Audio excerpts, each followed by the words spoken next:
Museum of Palestinian People. My name is Bishara. I'm the founder and director of the museum. A little bit about myself. I was born in Jerusalem and I grew up in Bethlehem. And I also grew up on a farm just outside of Bethlehem that's been with my family since 1916. I grew up on a farm. It's right now surrounded by 5 settlements. My family has been through the different empires and the occupations that's been and still existing in Palestine. I witnessed my family, going to the Israeli courts, trying to keep the land and our farm from being taken away for the last 35 years, and I wanted to do something about it to educate people. And so I started educating people in Palestine itself, through welcoming groups and talking to many internationals and visitors and volunteers who come to the farm and to Bethlehem. And then I came to Washington D.C. in 2011, and as any tourist coming to the city, I was really inspired by the museums. D.C. is the home for Smithsonian. There's none city in the whole United States like D.C. in terms of Smithsonians and the big museums and the memorials. And it's impressive. At the same time, I couldn't find a place to tell my story as Palestinian and the story of the Palestinian people in general. And especially that, our story is always minimized in the news, especially now, by, oh, look, Palestinians are violent, look, Palestinians are victims, right? And through the museum, we wanted to give another side of the story, which is, look, Palestinians first, we're humans. We have culture and rich history that goes back thousands of years. We are educated, we are entrepreneurs, we're musicians, we're part of the United States society. And the story that we are sharing, we are saying to Americans in general, to the American public, that we're human beings. We deserve to live a normal life in Palestine and in the United States and around the world, without the dehumanization, without the misconceptions that we see in the news. So that's the museum, what we're about. We started as a traveling exhibit in 2015. It started to travel around the country, and we've been in this space since 2019. We're here since 5 years. We've been having thousands of visitors, especially since October. We've had almost 4,000 or 5,000 visitors since October last year. Yeah, it's a popular space. It's a popular space right now. So yeah, welcome. There's join us in this mission in bringing people to the museum. Use this as a resource for people when they come in town. I know, Muna, you're the top. You're the top performer. Bringing people all the time. Yeah. Everybody. So use this as a resource. We are here to educate people, especially at this time. That people are coming and they're asking questions. They're asking, oh, what's Gaza? What's going on? What's genocide? All these questions. All these questions that people are curious about. They're listening to the news and they wanna ask questions. It's so important. So we're here. We're open now through Friday, Saturday, and Sunday to the public. Private tours by appointment. Support the museum. We have a membership in the museum. It starts at $19 a month. It helps us sustain the museum, our programs, our events, and yeah, that's it. Welcome, ahla sahla, and I want to introduce Jinan. MPP is honored to host Jinan for the second series, Enriching Identity and Culture. The title of today is Palestinian Chefs and Activism Through Food in America. Jinan Deena is a Palestinian American activist and chef, is the curator of the Palestinian hospitality experience Bayti, which means my home in Arabic. Deena started her endeavor in 2022 after launching her pop-up in 2021 at Adams Morgan Bar, the Green Zone. seeing the community appreciation for authentic Palestinian cuisine. Through her pop-up, Deena turned her passion for food and freedom into a brand and has become a food educator on Palestinian cuisine, of the occupation of Palestine and how it affected food sustainability and harvest. Through events like this series, Deena shares the recipes of her youth with a purpose: to educate and uplift Palestinian culture and heritage, while reclaiming the food stolen and appropriated by the occupation and oppression of her people. Her work has been featured in the Washington City paper, DCist, Eater DC, and District Frey, and we're lucky to have her here tonight for conversation about, especially about food. And she has also some Palestinian food that she will be sharing with you toward the end. So thank you, and I will leave you with Jinan. Thank you. Thank you everybody for being here. It's always so great to see new faces, people that I haven't seen before at my events. So today we're going to talk about Palestinian American chefs and how they're turning their food into activism. But I like to give a background of who I am, my pop-up, a little bit on history of food in Palestine, and then we'll get into the American Palestinian chefs and their work. My name is Jinan. I'm Palestinian American, activist and chef. My background is in nonprofit work, and it's kind of why I started Beiti. It ended up becoming a fusion of my two passions, which is working in the community and then also food. I absolutely love food. I love feeding my friends. I started out doing a lot of dinner parties in DC when I moved here, and that's kind of how the pop-up came about. I do have a regular job besides the food pop-up. A lot of people think that this is my full-time job. I would love for it to be, but it's not yet. But you guys are all helping it become a full-time job by attending this event. But I am a development specialist right now for the Institute of Palestine Studies. And I also am a DEPCA instructor. I teach at the Green Zone the second Wednesday of every month. I stopped them in October through the end of the year for obvious reasons, but I saw the need for celebrating and resisting and joy of Palestinian culture, so I brought it back in January, and it was very well attended, so I'm really hoping that it's going to continue. So mark your calendars for the February class. I'm a board member for an Arab networking group called the New Mosaic. It is a social networking group, and we've been around since 2021. We're kind of on a hiatus at the moment because we're focusing everything on like community events and supporting like Palestinian Youth Movement and a lot of these other organizations with their rallies and their actions. But usually we just get together every month for different events like happy hours or celebrating a specific part of Arab culture and bringing the community together. In my spare time, I used to do a lot of spoken word. That was mostly pre-pandemic. That's kind of how I kind of got involved in the community in DC when I moved here in 2017. I haven't done it that much. Sometimes I'll do them at protests or different events because they mostly are centered around Palestine. And I also am a bachata enthusiast, so I've been dancing bachata for almost 2 years now, and it's like one of my favorite passions. Okay, so let's talk a little bit about my pop-up Beiti. So I had my very first pop-up at Green Zone in 2021. It was still during the pandemic when everything was still kind of shut down.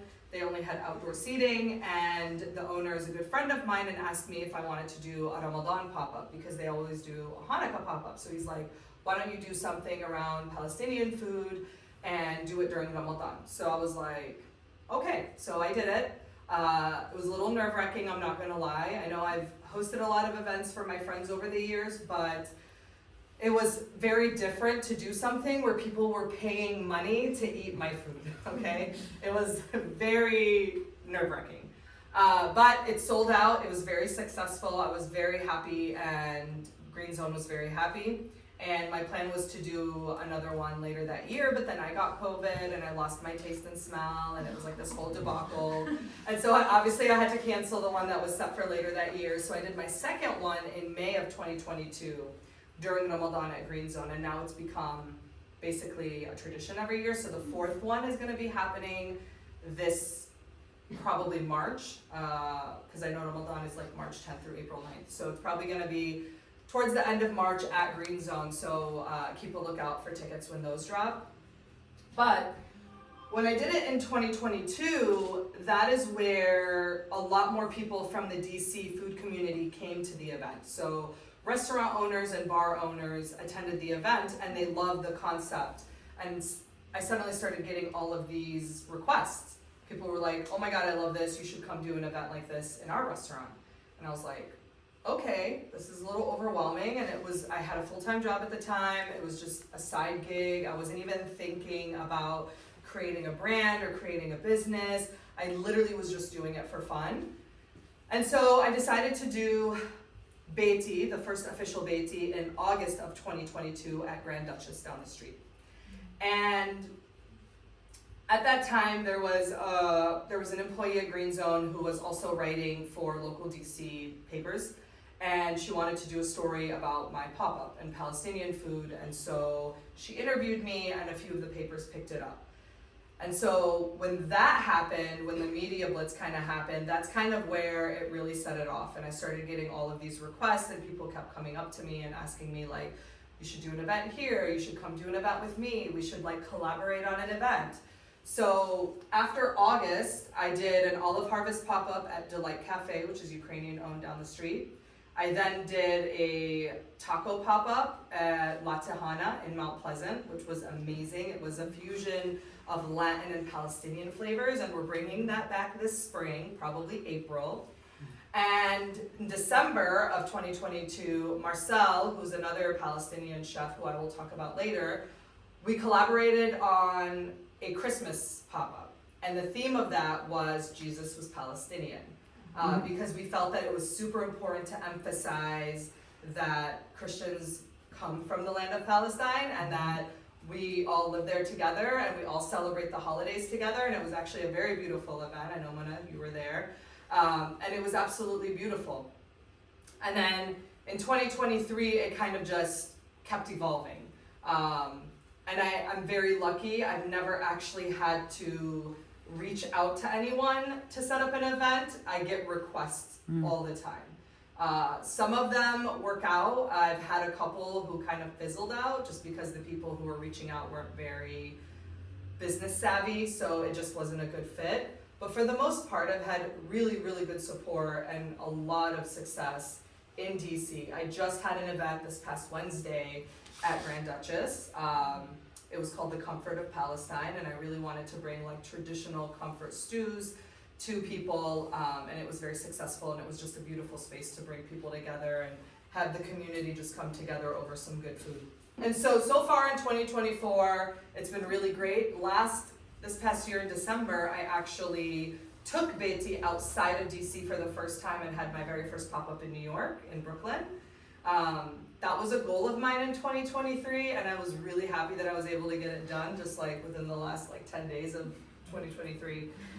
It was very successful, it was beautiful, and the New York community was incredible. The team that put it together for me was amazing, and I'm hoping to do a lot more in New York. And I will be doing 2 events in San Diego at the end of February, and I'm very excited about that as well. So I'm hoping to continue to expand Beiti and to take it across the country. I also do a lot of food education courses like this one, especially on college campuses and specifically during Israel Apartheid Week. And so I already have a lot of requests from the students again for the next couple of months to do these presentations with them. And many of them are actually out of state as well. So there's definitely a need, and I will say since October the need has become greater. I feel like anything we do for Palestine now, people just show up in droves, which is absolutely incredible, but it can get a little overwhelming.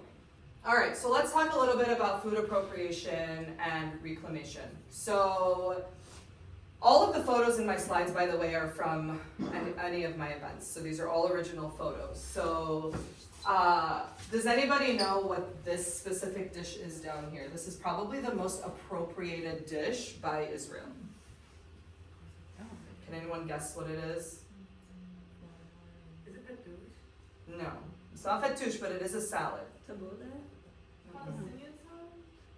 Yeah, well, it's salata Arabiya, right? But it's appropriated because if you go to any of the Israeli restaurants, it's called Israeli salad. And it's really interesting because the story behind this salad is actually, it was very much deliberately stolen from the villagers and the farmers in Palestine after the Nakba. So this salad was traditionally eaten by a lot of farmers and villagers. They would, at the end of the day, gather whatever vegetation they could find, chop it all up together, add a little bit of olive oil and salt, lemon if they had it, and then they would eat the salad alongside most of the dishes. I serve it at every single one of my sit-down pop-ups on the table because one, we ate that every single day growing up, and when I do my sit-down pop-ups, it mirrors a home-cooked dinner at home. But two, because I want to reclaim that dish, because if you go to any Israeli restaurant or if you look up Palestinian salad on Google, it actually corrects it to Israeli salad. And so we definitely need to take this back because this literally is a salad that our villagers created and that Israelis stole when they created their kibbutzes and they were living near the villagers. And they basically took that food directly from them and appropriated it and called it their own. So I like to focus a lot in my events, even my sit-down events. I like to talk about the different foods that I'm serving and the history behind it, especially during olive harvest season. But the occupation directly affects Palestinian food sovereignty and preservation. And I know that a lot of people are starting to see it now with everything happening in Gaza, because right now Gaza's vegetation is almost non-existent.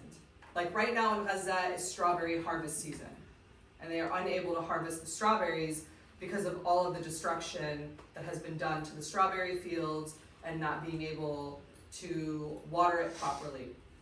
And so throughout history, since the Israeli occupation started, they have directly attacked farmers and the vegetation in many different ways, whether it's cutting off water supplies, either they damage your water tanks, they will pour cement into your water wells. A lot of times they will shoot at people who are harvesting different vegetation. So olive harvest season is a very popular one. They will attack, they will burn the trees, they will uproot them. There's so many videos that are out there of people who literally, these trees are thousands of years old that are being uprooted off of their land. And then you have settlers who will attack people that are out just trying to harvest olives, trying to pick zatar or sumac or any of the other herbs that are grown in the fields. And so it's important to understand that when you are enjoying Palestinian food, there is a struggle in order to maintain and preserve that food and to be able to cook it and to be able to enjoy it, right? Every single dish that we have as Palestinians tells a story. These are all things that, growing up summers in Palestine, and then when I lived there as a teenager, I would see my grandmother prepare from scratch, right? Like she would literally go pick the mluchia leaves, and then I would help her pick them and clean them, and then she would mince them and make them into the stew. She would make the maftoud, which is like a little bit of a thicker couscous by hand, by rolling the borvod with the dough in order to make like the small little round shaped pasta balls. All of this stuff is what makes us Palestinian.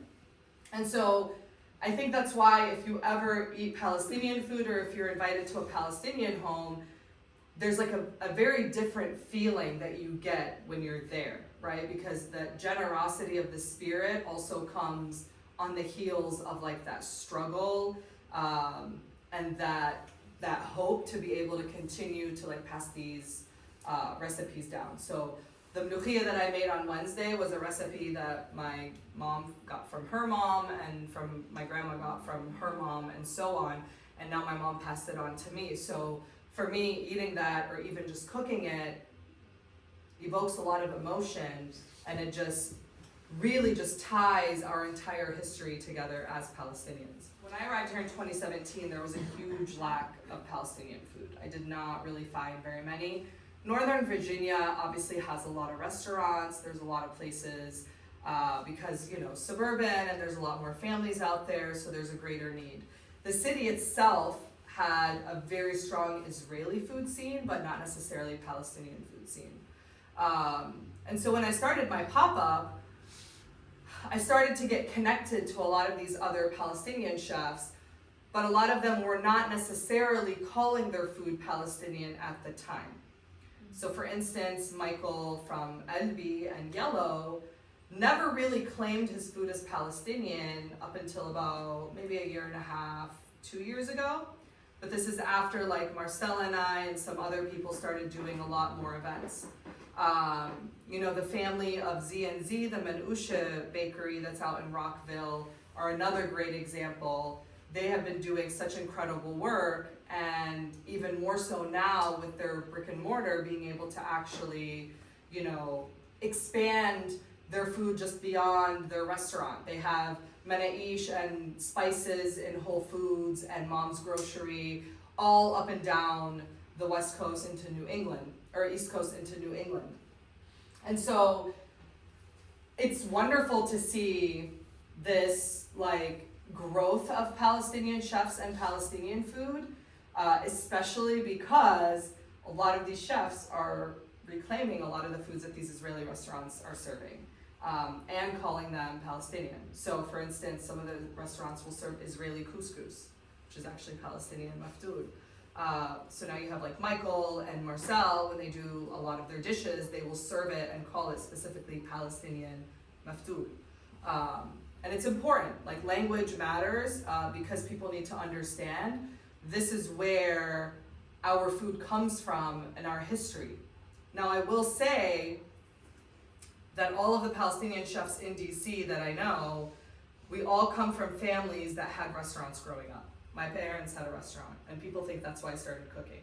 No, that's why I will never have a restaurant of my own. I will literally never have a restaurant. Shada just asked me, by the way, if I would ever open a restaurant. I was like, no. Working in a restaurant is absolute hell. But my parents could not call their restaurant Palestinian, even though we served Arab food. We called it Lebanese and we called it Mediterranean because there was a fear of calling our food Palestinian. Because this was like the 90s, there was still a lot of tension, a lot of things were happening. Like it was like the beginning of like all of the, you know, the separations, the wall hadn't been built yet. We lived in Palestine in the mid-90s and then came here and opened the restaurant. So my parents were just like, we're not even gonna deal with the stress, we're just gonna call it Arab. We're just gonna call it Middle Eastern, Lebanese. Lebanese is like your very palatable Arab, you know, identity. Everybody thinks Lebanon is just this cool, like, party country. And so it's just easier to say that. The other chefs, their families didn't even do Arab food. They just did like fried chicken, subs, like diner food, because it just wasn't safe. Although Marcel and the family of Z&Z said that they would try to sneak in like spinach pie sometimes on the menu just to see people's reactions. But I think because of that fear is why it was so easy for these Israelis to come here and then just start naming this food their own. And I don't blame my parents. And you know, I've had conversations with the other chefs, and Marcel and I are very close and we've talked about this. We don't blame our parents for this, but we just don't have that same fear anymore. And I think there's a lot of things to attribute to that. I think one of them is just that Palestine in the last few years just not as taboo anymore, especially when we had people in Congress advocating for us. We have a lot of people who are like celebrities that are advocating for us. But I just think in general, in the case of me, I just don't care. Like, I don't care if people don't like it. I mean, I get a lot of hate messages on my Instagram because I call my food Palestinian, because I call out Israeli restaurants for people to boycott, because I talk about things like this and reclaiming food. But I've never had an issue with selling out an event. I've never had an issue with people not wanting to come. So for me, that is all the proof I need. I don't need approval from anybody else, and I don't need anyone to give me the okay to call my food Palestinian, you know? When I started this, my mom told me, she's like, just be careful. You just don't know, right? You don't know, someone could come to your event and do something or say something. But like I said, DC has been wonderful and very tolerant. So these are some photos from my events. This was the Grand Duchess event in 2022, the very first one. Obviously this was summer, this was winter. La Tejana's event was on the very first super cold day in 2022. It was 35 degrees outside. People waited in line for at least 2 hours to get their tacos. It was amazing. I had tea for them with sage, you know, in true Arab and Palestinian hospitality. And it was very successful. We sold 600 tacos in 2 hours. It was insane. People were so excited. And I'm so happy, like I'm really excited to do this one again because that one was a very fun event. This is me making knafe, which is, you know, very popular, and then these are the tacos. And it's really nice. I like showing people this because I want people to not be afraid, you know, to support Palestinian cuisine or events or just the culture in general. Like, we have an incredible community. Like, back in October, Marcel and I did 2 fundraisers for Gaza. The amount of people that showed up, people were literally waiting in line for like 3 hours. 3 hours. Like, we did one at Green Zone and we did one at Makkedo, and just to see people, and I would go through the line and like thank everybody for their patience and apologize for the wait. And people are like, oh, we're good. Like, we're chilling, right? Everybody was just such in a great mood. Everybody was there in community. People were meeting people in line, exchanging information. And it's just so nice to see how like Palestine as a subject is bringing so many people together in such a beautiful way. And to be a part of that as a Palestinian is just something that I never could have even imagined. And every day I just feel so lucky and so blessed to have come to DC and to be able to do this work and to impact so many things when it comes to Palestine, people's perception, and like Shada said, who we are like as human beings. We're not just victims, we're not violent, we are literally a people with a culture that we just want to share with the world. So these are some of the articles that were written about me, and I like to put this because of the timeline. So these 2 came out in 2022 in August, right before my pop-up at Grand Duchess. And then this came out in April of last year. So initially, this one had a few of the other Palestinian chefs in it. It was talking about how Palestinian food was on the rise, and how Palestinian chefs are just starting to get noticed. And by April, Palestinian food is suddenly everywhere in DC. It was absolutely incredible to see all the hard work that we all have done. Me, Marcel, Michael, Manal from Hilana Falafel. She has a pop-up at Mount Pleasant. I went there this morning and had the best falafel sandwich of my life. You have to go. She does them Saturdays, 9 to 1, Mount Pleasant. And the guys from Z&Z, who, by the way, I use their spices for all my events because best quality. But it's just so great to see locally the impact that we have been able to make as Palestinian chefs. And even more so, honestly, since, you know, October. A lot of the events that we've held, and even just in general, just any of the pop-ups that we've done, just bringing that attention to Palestine so people can understand it in more of like a identity context. Palestinian food has been on the rise for a few years, not just in DC, but just nationwide in general.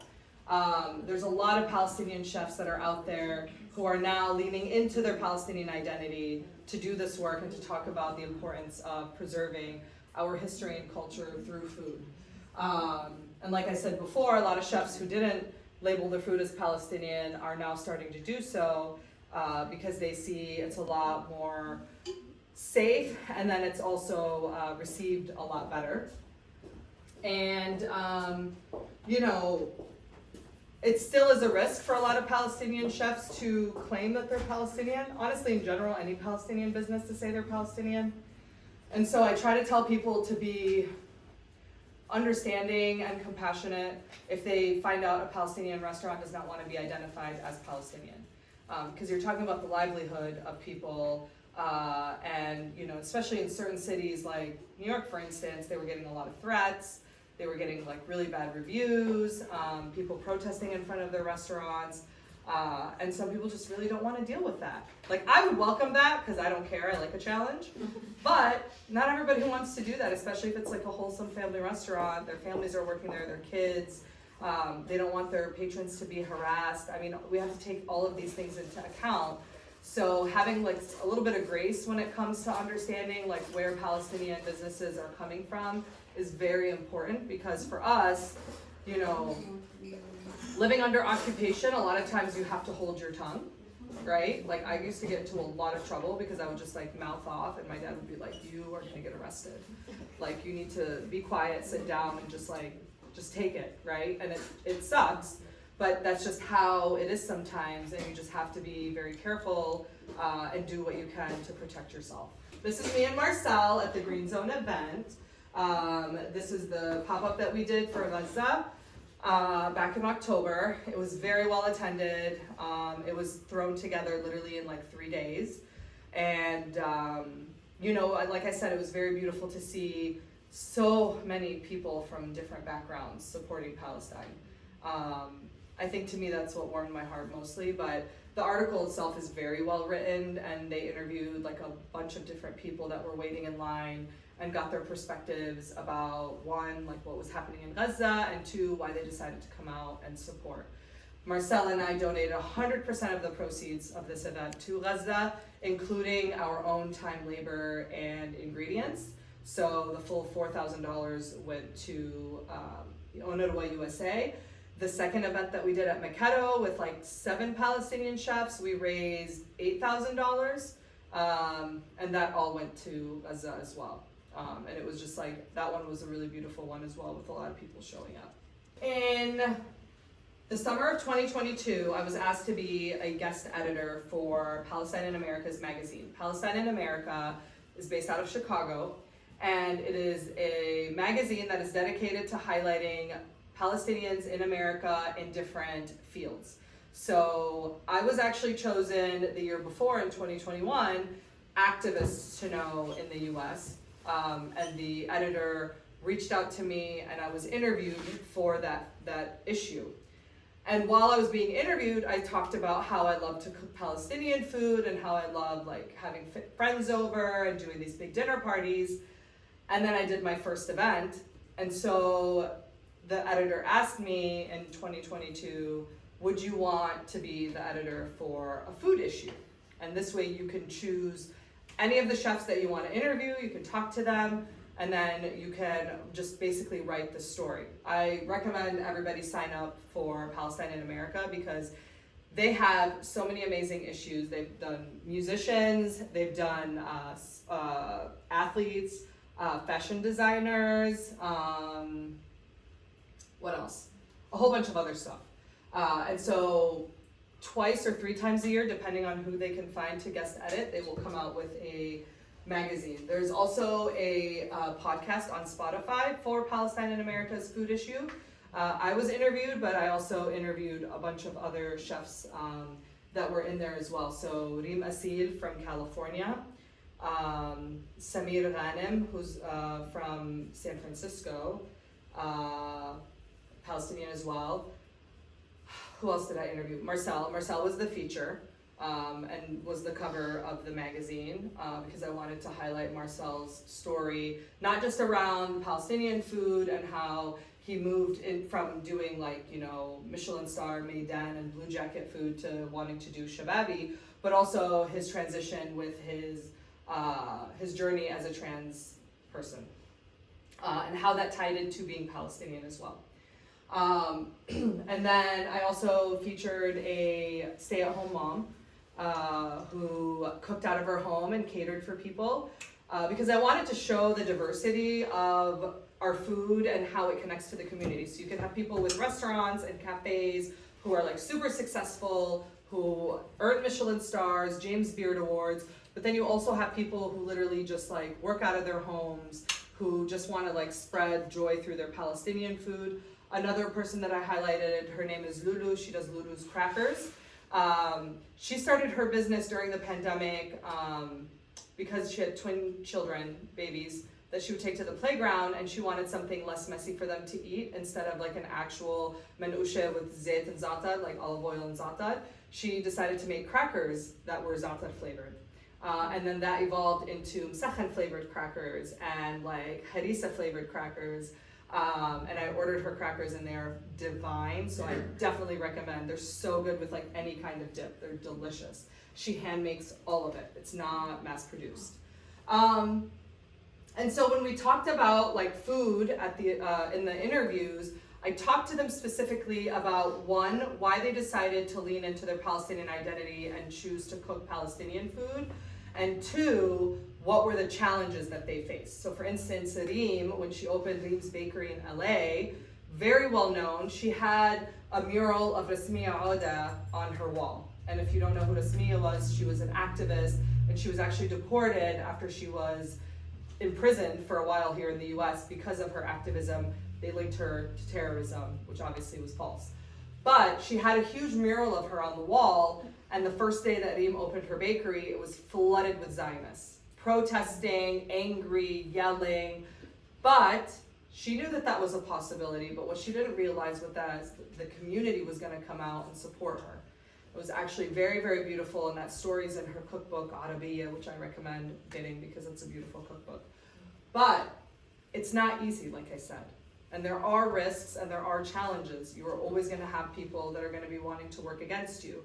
But at the end of the day, most of us chefs think that it's worth it going through those challenges. If we can get the name Palestine out there, if we can get into the media, if the community recognizes us, at the end of the day, we've done our job. So, highlighting a lot of the work that some of these Palestinian chefs have been doing. Recently, Marcel and Danny and a few other chefs were in Bon Appetit. This came out, I think, 2 weeks ago, talking about it's not Middle Eastern, it's Palestinian, right? Reclaiming our food and not hiding behind that vague term anymore.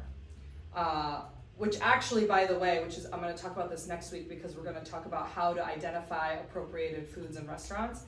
Israeli restaurants a lot of times will not say they're Israeli anymore. They will say they're Middle Eastern or Mediterranean. So you kind of have to dig a little bit in order to find out they're Israeli. So that's just like a little tip that I'm gonna give you. But as Palestinians, if you wanted to go to a restaurant that was Lebanese, you could find a Lebanese restaurant by looking it up, on Google. If you wanted to find a Syrian restaurant, an Egyptian restaurant, very easy because they're very easily labeled. Recently, in Canada, but now that it's affected globally, Uber Eats had actually put all of the Palestinian restaurants under Israeli food. And because of a few people who worked against it, talked to Uber, had a meeting, came to an agreement, they now have created a category on Uber Eats specifically for Palestinian food. So now you are able to find specifically Palestinian food on Uber Eats because of the work of these few people, one of them whose restaurant literally was pushed under the Israeli category when it was labeled Palestinian. This just shows that we're just not gonna stay quiet anymore. We're not gonna let this slide because this is a form of erasing our identity as Palestinians in the food space. Elbi recently, just 2 days ago, #3 restaurant in DC by the Washingtonian. Elbi and Michael regularly are getting accolades. Like Michael was just nominated for James Beard Award for Mid-Atlantic, and Elbi's a Michelin star restaurant for the 2nd year in a row. And a lot of people come to me sometimes to see what my view is on Elbi, and it's interesting because most people who are Arab, right? Like if I decided to take my parents to Elbi, my dad would look at the $25 plate of grape leaves that has 4 grape leaves on it and be like, what the hell is this? Like, why am I paying $25 for 4 grape leaves? But they're literally the best grape leaves you will ever eat. They tasted like my grandmother's. They're so good. But the thing is, as Arabs and specifically as Palestinians, we've never felt that our food could be elevated. We've never felt that our food was worth spending money on. But what I like about Marcel and Michael when they serve their foods is that they try to make it accessible to people because they play on it. There's like a little twist to it. They add a little bit of like Americanization. And in terms of Michael's food, I mean, it's fine dining, it's very upscale, and you are literally reaching people who otherwise would probably never really try Palestinian food. So for me, I'm like, go for it. There is a market for that. I personally like to stick to the super traditional foods and try to do like the authentic home cooked foods that my grandma and my mother made, because you just don't ever see that anywhere in restaurants. But I think it's important to note, like it's something to celebrate when you see something like this. And this one talks about Reem out in California, and she talks about her food, her restaurant. She had one in LA and one in San Francisco, now only has the one in San Francisco. But basically, to me, seeing this in any article is a win. The word Palestinian food, that to me is monumental, because we've never had that kind of recognition before. This is all very, very recent and very new. Z&Z, after they opened, they won 50 Best Restaurants in America by Bon Appetit, which was incredible. It was within like a few months of opening their restaurant. And they continue to get a lot of recognition for their food. And just think about it, like they are just serving basically just menaish, just something so basic and so simple, but it's done so well. And when they talk about the history and how they went to Palestine and how they did a tour of the Middle East and reconnected with their culture and got acquainted with the spices to bring back, it's incredible just to see how they were able to turn that into such a thriving business that now has, not just in DC, is not just a staple in DC, but like I said, like they have their products all over the East Coast up into New England, and they're trying to expand all the time. And then Marcel, my good friend, my dear friend, last year won the Ramy's Rising Chef Star Award. The Ramy's is basically like the Grammys for the restaurant business here in DC. It's a very big deal. It's at the Washington Convention Center. And Marcel's speech literally brought me to tears, because he said "Free Palestine" on stage and had a huge round of applause afterwards. And just to see that in such a space where traditionally Palestinian food has been suppressed and ignored, and even attacked, because Marcel and Michael, they've all had experiences where they weren't able to, showcase their creativity around Palestinian food in previous jobs, which is why they branched out and started doing their own thing. But to be able to get on stage and talk about your identity as a Palestinian and why that propelled you and pushed you forward to do what you're doing, to get recognized like this, and then to end your speech with "Free Palestine," like, it was incredible. It was absolutely beautiful, and it was such a pivotal moment for all of us as chefs here in the city to see something like this come to fruition. So let's talk about more recently with everything happening in Gaza. So I and Marcel and Michael and a bunch of the other Palestinian chefs locally and nationwide started this group called Hospitality for Humanity, Hospitality for Palestine. And basically it is bringing together food service workers from all over the country and all different areas of food service, whether you're a farmer, whether you're a restaurant owner, whether you are a server, whatever the case may be, to actually call on our administration for a ceasefire. And basically, these are the 3 points that we try to push within the hospitality community when we have people sign on. So, demanding a ceasefire and limiting aid to Israel. Divesting from products, which is extremely important. There are so many spice brands, olive oil brands, supply chains that are linked to the state of Israel, so it's extremely important. Like, if you are doing your work and you are pushing like morality and you are pushing ethics and you want to be a very clean business, divesting is one of the most important things that you should be looking at when you're looking at your products that you're using. I try to get all my products from Palestinian businesses as much as I can. Events and trips that promote Israel. So sometimes they'll take you on like a funded trip that's like, I don't know what to call it. It's basically normalization, where Palestinian and Israeli chefs go together, so that they can explore the food of the land or whatever. And that's something that Marcel and Michael were both invited to last year, and both reached out to me and was like, I don't know, this seems kind of sketchy. I'm like, it definitely is sketchy. Anything that asks you to go and actually meet with Israeli chefs is definitely not something that you should be doing. And then, of course, investing in events and projects and businesses that actually promote justice for Palestinians, extremely important. And we've seen this all over now. Everybody loves going to Palestinian shops. Everyone loves going to Palestinian restaurants. Every time I go to Boadi in Virginia, they're always packed now. And I love it. It's great. Their food is incredible. And I just love seeing people kind of redirecting where they're spending their money and making sure that they're spending consciously, which is the subject for next week's class, and how to spot that and how to practice it. And so these are some of the articles that came out after Hospitality for Humanity was launched. So the head of Hospitality for Humanity is a woman named Ora Wise, who is Israeli Jewish, anti-Zionist. She actually denounced her Israeli citizenship. She lives in Brooklyn, and she's the one that actually organized my event in New York back in December. And she basically talks about her journey and basically fighting for food preservation in Palestine.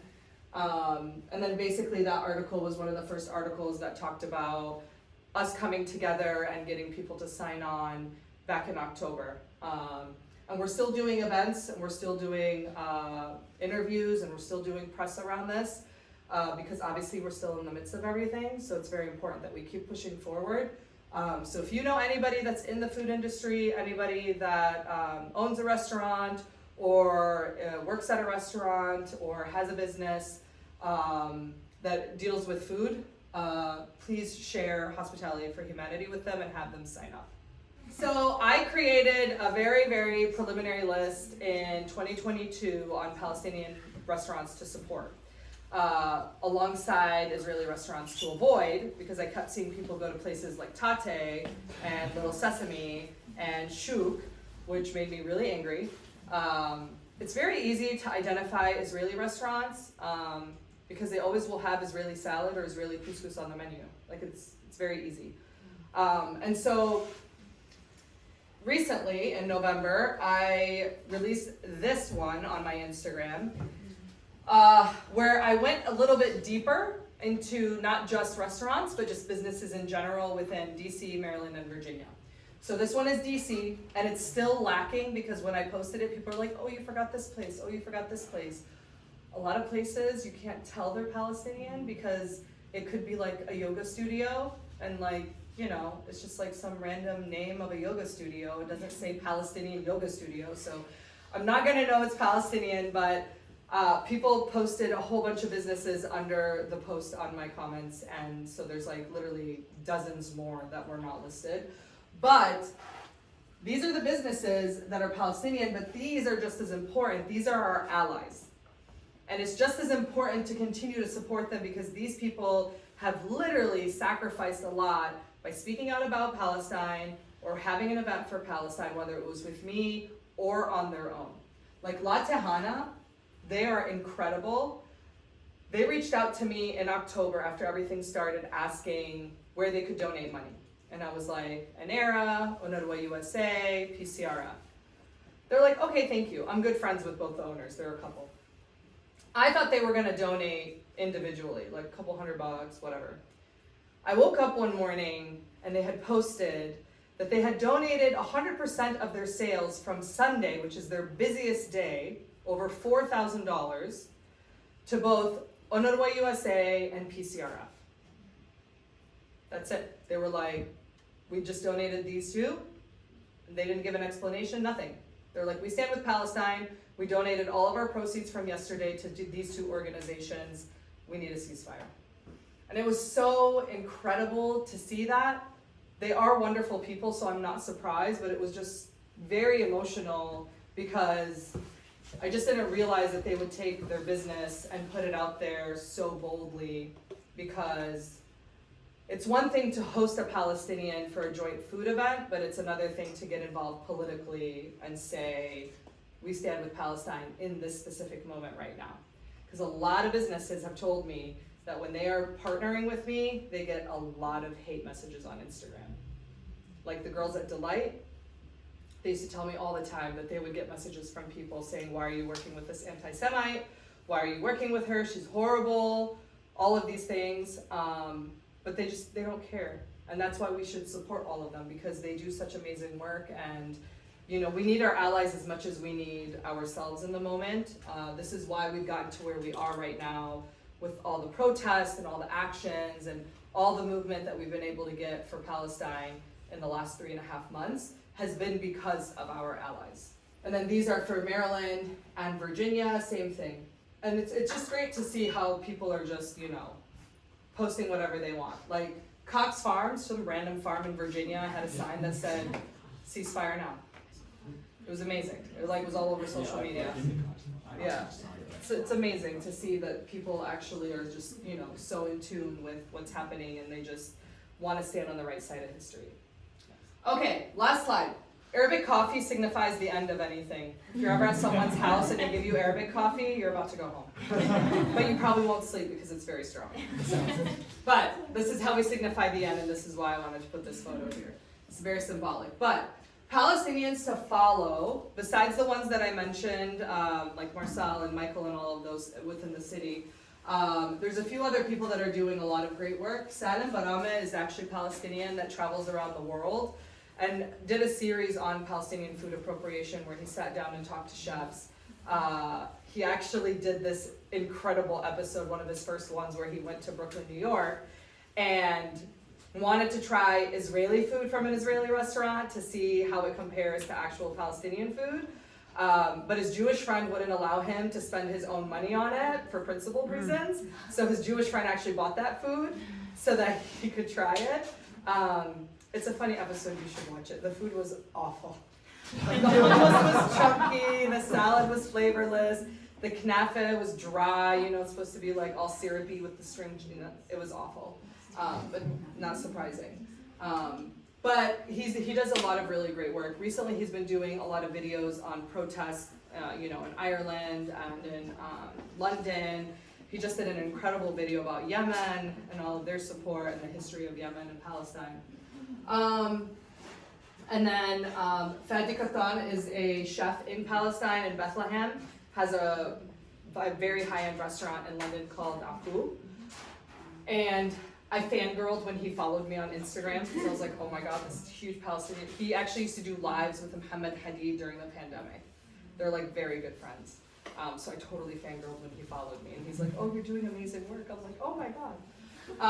And so it's really important just to follow people so that you can get different perspectives from around the world and around the US on all of these different chefs and all of the work that they've been doing.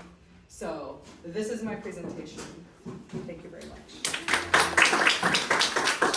Now we have time for some questions, if anyone has any questions. I have a question. So what do you think about the concepts of, especially like pre-October 7th, and I know that doesn't really change anything pre-October 7th because that was the reality for Palestinians, but when people say using food as a way to create peace between Palestinians and Israelis. Yeah, that's actually a very good point. So I used to see that a lot back in the day. That to me is normalization, okay?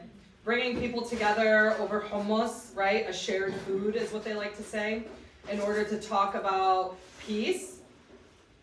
Let's be clear, there will be no peace talks until there's justice for Palestinians first, okay? And I say that every single time anybody tells me, I'm not gonna turn this into a protest or a rally. But it's true. Because if you want to talk about peace and la-di-da and we're all the same and we just want to love each other, that's fine, okay? I did a TV show back in November, at the end of November in LA. They flew me out where like 4 Palestinians, 4 Israelis sat at a table and talked about October and everything that happened. And I didn't do it necessarily to try to change their minds, even though I did change 2 of their minds, and now they're like reaching out to me and they're talking to me. Yeah, one of them actually was in D.C. recently. We went to lunch, we had a good conversation. But we can't sit there and pretend that there isn't something happening in the occupied land while we sit here and try to just enjoy each other over a meal. This is something that I will never do.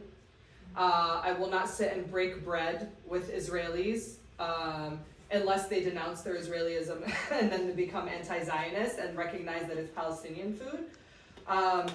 But there are so many, I want to say this in a way that's not going to be offensive, so many Muslim organizations that engage in normalization through interfaith dialogues.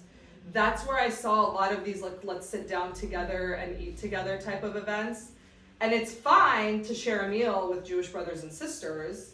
Definitely don't mind that at all. But a lot of these Jewish organizations are pro-Israel, right? And when I worked at a Muslim organization, a lot of them would reach out to me to want to work together to do these types of events. But I would do my research and I would see what their stance was on the occupation. And I'd be like, no, we're not going to sit down and pretend like everything is okay. And just, you know, because they would come to you and say, oh, well, you know, what's happening over there has nothing to do with us here. We want to get along. We want to, like, you know, work together. We want to love each other. And it's just like, no. What's happening over there does affect us here. One, because our country is aiding and abetting what's happening. But also, like, I'm Palestinian. I have family there. Like, you can't tell me to forget about what's happening over there. So you just have to be very wary. I haven't seen any of those events happening since October, which is really, really good. I think a lot of people are starting to do their research and starting to understand the harm in a lot of these things. But it's important to understand that there are organizations, Muslim organizations in our community who unfortunately have engaged with a lot of this. And some of them still might be, just not publicly because of the backlash they might receive. I have a lot of distrust of certain organizations in our community because of, like, previous things that have happened. But you just have to be careful and just always, like I tell people on my social media, please do your due diligence and do your research anytime you see an event like that. Make sure you are, researching and seeing who the players are on each side, because it's very important. I recently rewatched Anthony Bourdain's episode that he did. Yeah. What were your overall thoughts on that video and reflecting maybe back recently on that episode? God, R.I.P. Anthony Bourdain, he was incredible. I'm so sad all the time when I think about him. I absolutely loved all of his episodes, but if you haven't watched it, he went to Palestine, the West Bank, Jerusalem, and Gaza. And the first thing that sticks out is when he asked an Israeli who actually does falafel belong to, and the Israeli said Palestine. So they said it themselves, we're claiming it. I love that part.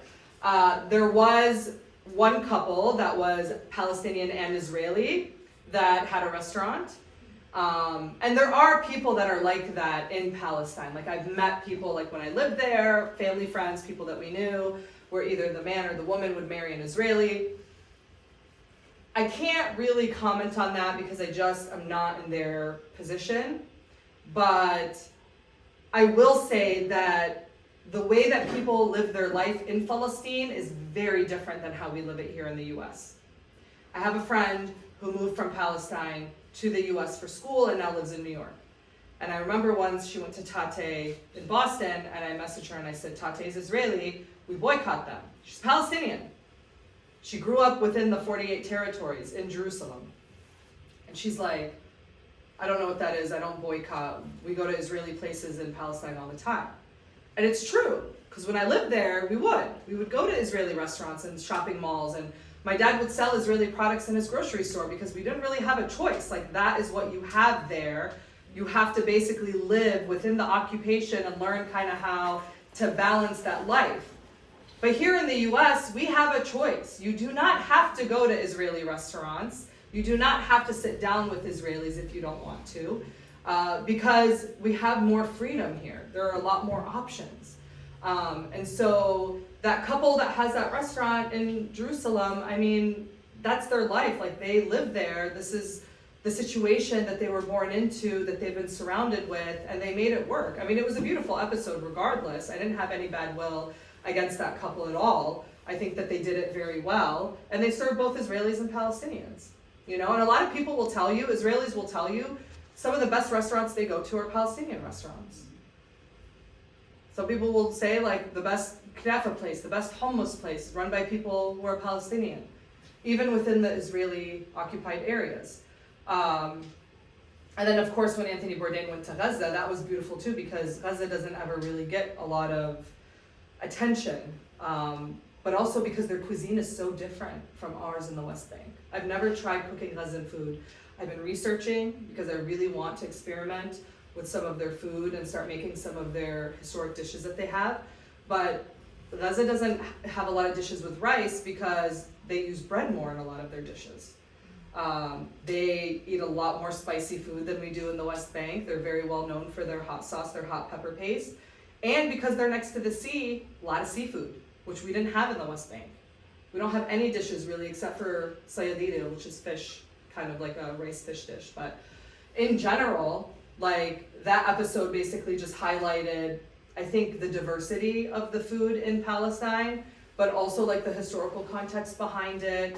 You know, he talked about the checkpoints, he talked about a lot of the restrictions, and that creates that entire experience, because when you can't bring in certain things into your village, when you're not getting enough water, or you're not getting enough of the nutrients that you need for your soil or for your vegetation, it affects a lot of the food that you grow and then the recipes that you're cooking.